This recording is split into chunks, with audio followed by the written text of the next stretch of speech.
चुनाव में मतदान के दौरान क्यों नहीं छूटती उंगली पर लगी चुनावी स्याही?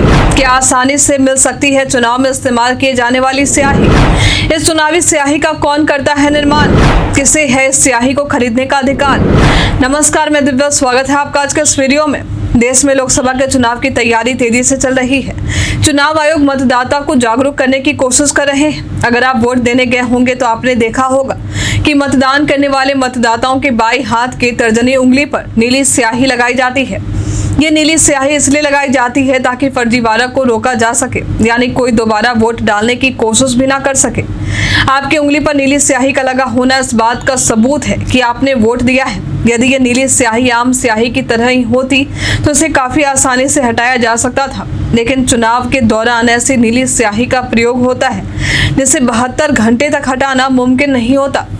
मतदान के दौरान लगाई जाने वाली नीली स्याही इतनी आसानी से क्यों नहीं हटती?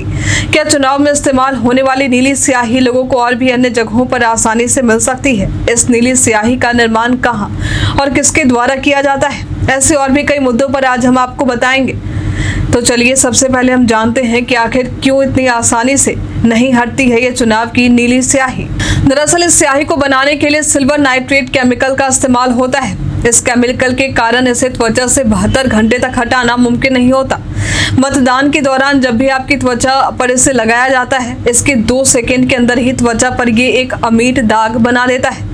यदि आप इसे पानी के संपर्क में लाते हैं तो इसका रंग बदलकर काला हो जाता है और फिर आपकी त्वचा पर यह स्याही और भी मजबूती के साथ चिपक जाती है।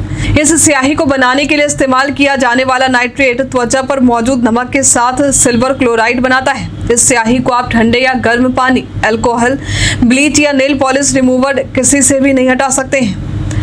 जब आपकी पुरानी त्वचा की कोशिकाएं मरती हैं और ये नई त्वचा में बदलती हैं, तभी स्याही गायब होती है और इस प्रक्रिया में लगभग 4 से 5 दिन का समय लग सकता है। चुनाव के दौरान प्रयोग में आने वाले इस स्याही का निर्माण भारत में ही होता है, जिसका निर्माण Mysore Paint and Varnishing Limited नाम की कंपनी करती है। इस स्याही का इस्तेमाल केवल चुनाव के दौरान ही किया जाता है। इस स्याही का निर्माण कैसे होता है, किस फॉर्मूले के साथ होता है, जिसकी जानकारी केवल Mysore Paint and Varnish Limited company के पास ही है।